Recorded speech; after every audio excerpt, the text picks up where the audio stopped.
بسم الله الرحمن الرحيم الحمد لله والصلاة والسلام على رسول الله السلام عليكم ورحمة الله وبركاته. Let me first recite the first few verses from Sura Al-A'raf. أعوذ بالله من الشيطان الرجيم. بسم الله الرحمن الرحيم. ألف لام ميم صاد كتاب أنزل إليك فلا يكن في صدرك حرج منه لتنذر به وذكرى للمؤمنين. اتبعوا ما أنزل إليكم من ربكم ولا تتبعوا من دونه أولياء قليلا ما تذكرون. وكم من قرية أهلكناها فجاءها بأسنا بياتا أو هم قائلون. فما كان دعواهم إذ جاءهم بأسنا إلا أن قالوا إنا كنا ظالمين. فلنسألن الذين أرسل إليهم ولنسألن المرسلين فلنقصن عليهم بعلم وما كنا غائبين. Here Allah subhanahu wa ta'ala starts this surah with the greatest bounty and gift to the whole mankind, and that is this book, the Quran, that was revealed on Prophet Muhammad sallallahu alaihi wasallam. Kitabun unzila ilayk. And in order to demonstrate the virtue of this book, Allah started with this initials, Alif Lam Mim Sad, to indicate to us that these are alphabets that are the building blocks of our language, and the language has been the first and the most important gift to Adam alayhi salam when he created mankind. And because of this, the tool of language that human beings uniquely got, it's a unique gift of God to the son of Adam, to Adam and his descendants. Because of the language, we are now able to read the Quran. The Quran has been propagating from Allah subhanahu wa ta'ala to Jibreel, to Prophet Muhammad, and from Prophet Muhammad to his companions, and they taught it to the next generation. So it has been propagated from generation to the other, and it was encoded in the book form. Why? Because of this virtue and quality that we got, that is called the language. So to wrap up all this in one word, Allah used Alif Lam Mim Sad, and then mentioned this book, Kitabun Unzila Ilayk.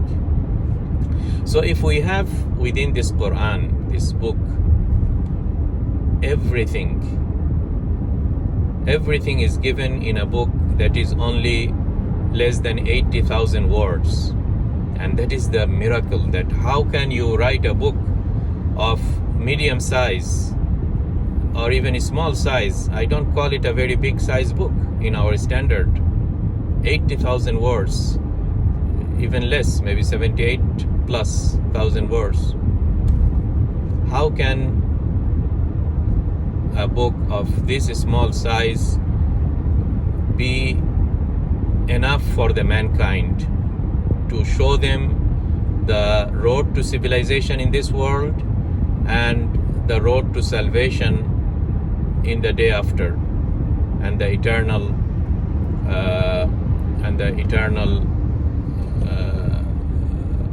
stay in paradise and what pleases Allah subhanahu wa ta'ala. Everything in this book.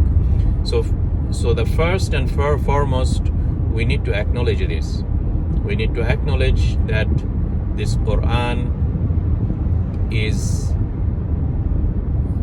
has came from Allah subhanahu wa ta'ala. Kitabun unzila ilayk. So if we should not have any doubt that this is a divine message from God, from Allah subhanahu wa ta'ala, which was preserved in its intact form. There is no single letter introduced or fabricated or deleted or added to this Quran. That's the first thing.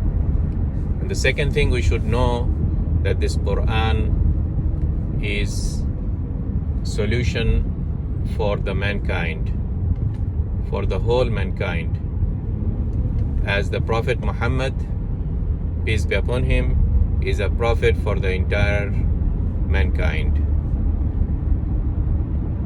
So if we know this, then we should have no doubt, we should have no hesitation to preach this Quran. فَلَا يَكُنْ فِي صَدْرِكَ حَرَجٌ مِّنْهُ لِتُنذِرَ بِهِ.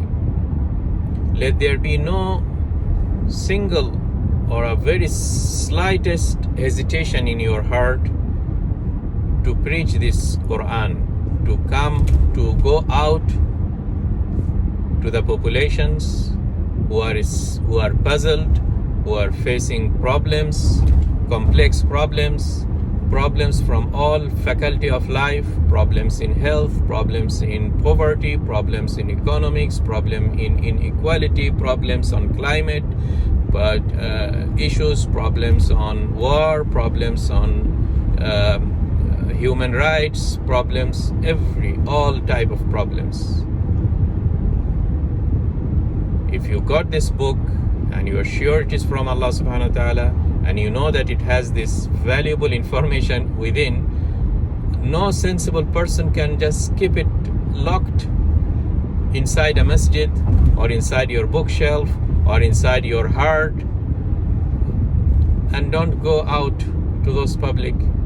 Tell me how many conferences are there, international conference. Now people are meeting at COP28, let's say. And there are always all these leaders and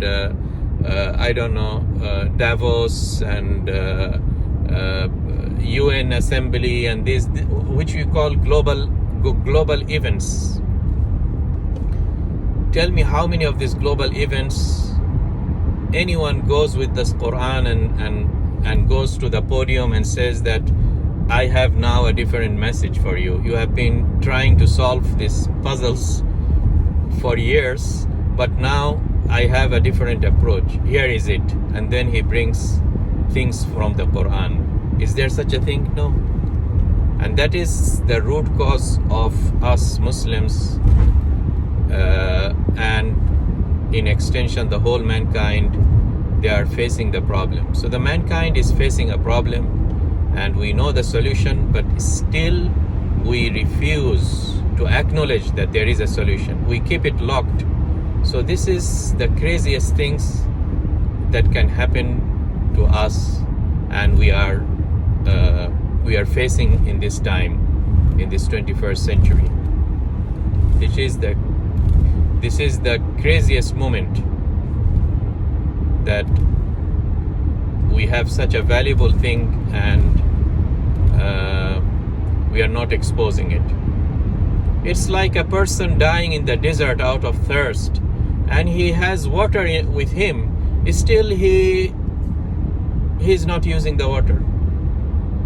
Maybe he thinks that no, this is a poisonous water, or maybe he doesn't know the value of the water, or he cannot see the water, or there is an issue here. Okay, of course, if we analyze, we know what is the reason and everything. But now let us, at this juncture of this verse, kitabun unzila ilayk fala yakun fi sadrika haraj. So let us not feel hesitation. Let us not consider this Quran an elephant in the room, which is the case now. We discuss things and anybody brings something from the Quran, the others starts gazing to him. What is he doing? What is he doing?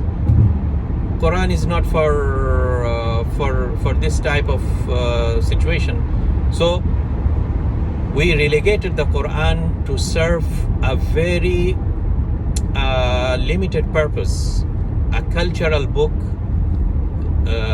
Somebody died from your family, okay, no problem. Recite the Quran, no issue. Bring a hafiz, let him finish the Quran in one night, and send all the rewards of that recitation to the deceased person. Okay, this is what we do. We carry on a marriage. Maybe the marriage ceremony has maybe one verse. We open some of our events. We read a verse or two from the Quran. Although maybe that event is not guided by the Quran, but it just opened by a few verses. So we took Quran in a very shallow form as a cultural book, and that is the root cause of our problem here. كتاب أنزل إليك فلا يكن في صدرك حرج منه لتنذر به. See, this purpose of the Quran is not to open some ceremony or give some blessings to the dead. No, it is to guide the living people on earth. لِتُنذِرَ بِهِ. You see, the word tundhira has the meaning of warning. And what does it mean? It means warning. Warning is not green. A warning means amber or red. The mankind is facing problems. So go and warn them that you are facing a problem. The patient is in his way to the death. So Quran comes and tells the patient that you got to see the doctor. You got to make the checkups. If you continue your status quo, you are going to die. This is the meaning of tundhira bihi. And this has been always the message of all prophets, starting from Nuh until our Prophet Muhammad ﷺ, and in between all prophets. They came and saw their society, that they are going downhill. They are about to die. They are patient. There are lots of disease. There are lots of issues in their society. And then they come up with a solution. And we have this solution in this Quran.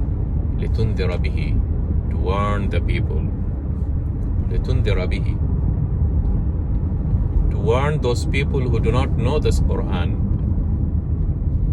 So hopefully, when people is in need, they should not refuse this Quran. When a person is in the desert and he is thirsty, if you offer him water, I don't think they will refuse. The problem is that nobody is offering them. So let us take this Quran to the mankind, those people who are ignorant, they do not know the value of it, and let's show them. It's like you go into a dark room and just switch on the lights and they see the light and thank you. Or it's like in the desert, you take water and he drinks and says thank you. And then he regains his health. Okay? لِتُنذِرَ بِهِ. And also this Quran serves the purpose for a second category, for whom the Quran is not something foreign. They know, but they forgot. Because our current situation is very conducive to forgetting the Quran. By institutions, by design, by programs, there are the people from the other camp who don't want their population, the Muslim population, to read the Quran or to be attached to the Quran. So you need a dhikra. That's another purpose, a reminder. Quran is a reminder. That's why the Quran, you'll find, if you just sequentially read the Quran, a same story is repeated with a slight changes here and there, like the stories of Moses, the stories of prophets. It has been repeated in various places. So this repetition is purposeful because we tend to forget. This is a human trait. So this has been the opening of this surah, and then inshallah in some other occasions I will discuss the other verses. May Allah subhanahu wa ta'ala guide us, open, and we ask Allah to open our heart and mind and our eyes so that we see this Quran.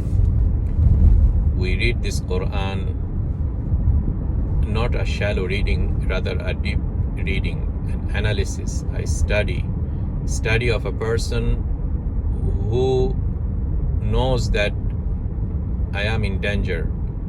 I need to study the Quran. So once we collectively, Muslims and even the whole mankind, if they have that intention, inshallah, we are going to get this benefit from this Quran. Wallahu alam, wa sallallahu wa sallam ala nabiyyina Muhammad, wa salamu alaykum wa rahmatullahi ta'ala wa barakatuhu.